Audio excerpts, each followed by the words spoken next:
Good morning students. आइए हम लोग फर्स्ट ईयर फिजिक्स के चैप्टर 2 के न्यूमेरिकल 2.16 को सॉल्व करते हैं। तो देखिए इसमें 2.16 क्या दिया हुआ है। परमाणु पैमाने पर लंबाई का सुविधाजनक मात्रक एंगस्ट्रॉम है और इसे 1 एंगस्ट्रॉम बराबर 10⁻⁻10 मीटर द्वारा निर्दिष्ट किया जाता है। हाइड्रोजन के परमाणु का अमाप लगभग 0.5 एंगस्ट्रॉम है। हाइड्रोजन परमाणुओं के एक मोल का मीटर क्यूब में कुल आणविक आयतन कितना होगा। यानी हमको ज्ञात करना है हाइड्रोजन परमाणुओं के एक मोल का मीटर क्यूब में कुल आणविक आयतन। तो मेरे प्यारे बच्चों, आइए हम लोग इसको समझते हैं। सबसे पहले ये देखिए कि क्या क्या हमको मालूम है। तो इसमें दिया हुआ है हाइड्रोजन परमाणु की त्रिज्या, जो अमाप दिया हुआ है वह दिया है 0.5 एंगस्ट्रॉम। यानी इस एंगस्ट्रॉम को हम चेंज कर देंगे। 1 एंगस्ट्रॉम बराबर होता है 10⁻⁻10 मीटर। तो 0.5 में तो 0.5 × 10⁻⁻10 मीटर। एक चीज़ और ध्यान देंगे, जो ये हाइड्रोजन परमाणु की जो त्रिज्या दिया हुआ है उसमें जो सार्थक अंक कितने आए हैं, 1। कितने आए हैं, 1। इसका ध्यान देंगे। और लास्ट में जब हम आयतन निकालेंगे उसमें भी जो सार्थक अंक आना चाहिए, कितना होना चाहिए, 1। यानी सार्थक अंकों तक हमको इसका आयतन ज्ञात करना है। अब देखिए, तो जब इसकी त्रिज्या हमको मालूम हो गई तो हाइड्रोजन परमाणु का आयतन, अभी हम क्या निकालेंगे, हाइड्रोजन परमाणु का आयतन। उसके बाद हम निकालेंगे 1 मोल हाइड्रोजन में परमाणुओं का आयतन। तो सबसे पहले देखा जाए हाइड्रोजन परमाणु का आयतन कितना होगा। तो हम जानते हैं आयतन के लिए सूत्र क्या होता है, V बराबर 4/3 πr³। यहाँ से 4/3 पाई की वैल्यू 3.14 और r जो निकाले हम लोग 0.5 × 10⁻⁻10 का होल क्यूब। मेरे प्यारे बच्चों, इसको आप सॉल्व करोगे तो ये आएगा 5.233 × 10⁻31 मीटर क्यूब। ये क्या निकला, तो हाइड्रोजन परमाणु का आयतन। अब देखिए, हम जानते हैं कि हाइड्रोजन के एक मोल में हाइड्रोजन परमाणुओं की संख्या, जिसको हम बोलते हैं अवोगाद्रो संख्या, ठीक है, जिसको हम बोलते हैं अवोगाद्रो संख्या। तो हाइड्रोजन के एक मोल में हाइड्रोजन परमाणुओं की जो संख्या होती है 6.023 × 10⁻23। इसी को बोलते हैं अवोगाद्रो संख्या। इसको आप लोग याद भी कर लीजिएगा, अवोगाद्रो संख्या कि 6.023 × 10⁻23 होता है। अब हमको परमाणु का आयतन इतना हो गया, अवोगाद्रो संख्या ये हो गया।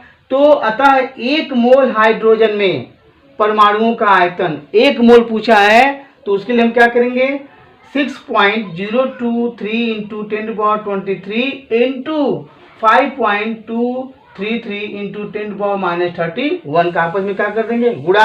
क्योंकि हमको क्या पूछा है, 1 मोल हाइड्रोजन में परमाणुओं का आयतन। यदि हाइड्रोजन परमाणु का आयतन इतना है और अवोगाद्रो संख्या इतना है, तो 1 मोल के लिए इन दोनों का आपस में क्या कर देंगे, हम गुणा कर देंगे। तो ये देखिए यहाँ पर लिखा गया है, और जब ये गुणा करेंगे आप तो ये आएगा 3.15 × 10⁻⁻7 मीटर क्यूब। मेरे प्यारे बच्चों, यहाँ पे ये जो आयतन निकला है इसमें देखिए 1 2 3 सार्थक अंकों तक ये है, और हमको जो दिया हुआ है कितने हैं, 1 सार्थक अंक तक। तो हम क्या करेंगे, इसके आयतन में भी कितना सार्थक अंकों का प्रयोग करेंगे, 1।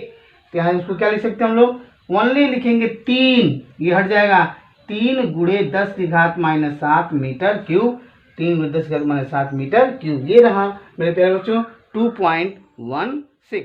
देखिए बच्चों, इसका 2.17 इसमें दिया हुआ है, किसी आदर्श गैस का 1 मोल ग्राम अणुक मानक ताप व दाब पर 22.4 लीटर आयतन ग्राम अणुक आयतन घेरता है। ठीक है, यानी ग्राम अणुक आयतन आपको दे दिया 22.4 लीटर। हाइड्रोजन के ग्राम अणुक आयतन, ध्यान से सुनिएगा, हाइड्रोजन के ग्राम अणुक आयतन तथा उसके 1 मोल के परमाणविक आयतन का अनुपात क्या है। यानी हमको अनुपात पूछा है, किसका किसका, तो ग्राम अणुक आयतन तथा परमाणविक आयतन का अनुपात पूछा है। हाइड्रोजन के एक अणु का अमाप लगभग 1 एंगस्ट्रॉम मानिए। ठीक है, यह अनुपात इतना अधिक क्यों है, यानी यह अनुपात जो निकलेगा वह इतना अधिक क्यों है, ये पूछ रहा है। तो मेरे प्यारे बच्चों, इसके पहले हम लोग 2.16 में निकाल चुके हैं। 1 मोल हाइड्रोजन में परमाणुओं का आयतन V बराबर 3.15×10⁻⁷ मीटर क्यूब, ये हम लोग पढ़ चुके हैं। इसके पिछले वीडियो में जो न्यूमेरिकल हम लगाए हैं उसमें हम लोग V का मान निकाले थे। ठीक है, अवगाद्रो संख्या और हाइड्रोजन का जो आयतन था गुणा करके हम निकाले थे कि 1 मोल हाइड्रोजन में परमाणुओं का आयतन। ठीक है, तो इसको निकालने की आवश्यकता नहीं है, आप चाहें तो इसको निकाल भी सकते हैं। तो V बराबर 3.15×10⁻⁷ मीटर क्यूब आ गया। अब ग्राम अणुक आयतन आपको दिया है 22.4 लीटर। तो ये 22.4 लीटर में दिया है, तो इसको मीटर क्यूब में कन्वर्ट करेंगे तो ये आ जाएगा 22.4 × 10⁻³ मीटर क्यूब। अब मेरे प्यारे बच्चों, मीटर क्यूब में दोनों राशियां का यूनिट सेम हो गया। अब हमको निकालना क्या है, तो अनुपात, किसका अनुपात, ग्राम अणुक आयतन और परमाणविक आयतन का अनुपात। तो देखिए ग्राम अणुक आयतन 22.4 × 10⁻³ हो गया और परमाणविक आयतन जो था निकाला, जो हम लोग निकाले थे 3.15 × 10⁻⁷। जब इसको हम लोग सॉल्व करेंगे तो ये आएगा 7 × 10⁴। अब प्रश्न में ये पूछ रहा है कि यह अनुपात इतना अधिक क्यों है। प्रश्न ये पूछा है कि यह अनुपात इतना अधिक क्यों है। तो यह हम बता सकते हैं, यह अनुपात यह दर्शाता है कि हाइड्रोजन के अणुओं में जो अंतर आणविक दूरी है वह बहुत ही अधिक है। ये अधिक मतलब क्या हो गया कि हाइड्रोजन अणुओं में जो अंतर आणविक जो दूरी है वह बहुत ही क्या है, अधिक है। ये रहा मेरे प्यारे बच्चों 2.17। इसमें आपको निकालना क्या था, ग्राम अणुक आयतन और परमाणविक आयतन की जो अनुपात निकालते हैं वह अधिक क्यों आता है, तो बता देंगे इसलिए यह अधिक है।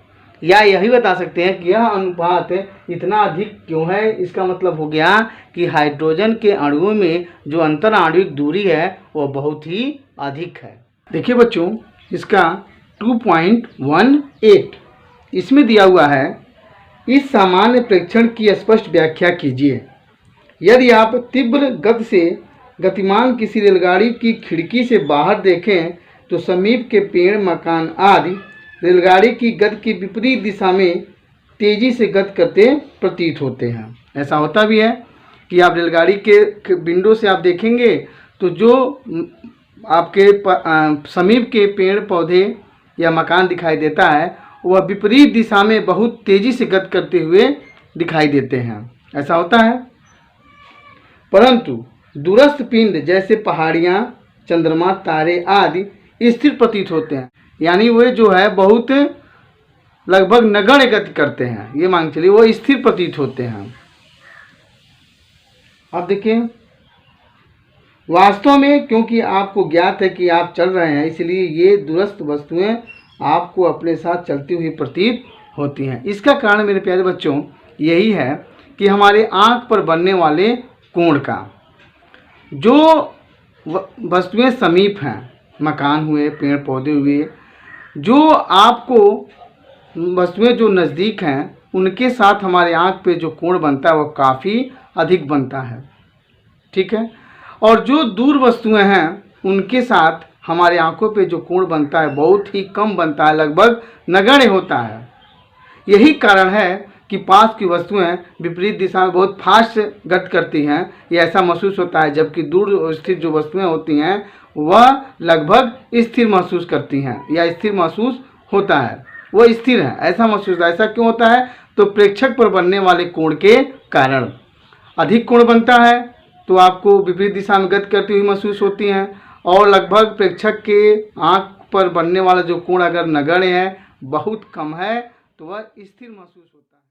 देखिए बच्चों, इसका 2.19 इसमें दिया हुआ है, समीपी तारों की दूरियां ज्ञात करने के लिए अनुभाग 2.3.1 में दिए गए लंबन के सिद्धांत का प्रयोग किया जाता है। यानी तारों की दूरियां ज्ञात करने के लिए हम लंबन सिद्धांत का प्रयोग करते हैं। सूर्य के परितः अपनी कक्षा में 6 महीनों के अंतराल पर पृथ्वी की अपने 2 स्थानों को मिलाने वाली आधार रेखा AB है।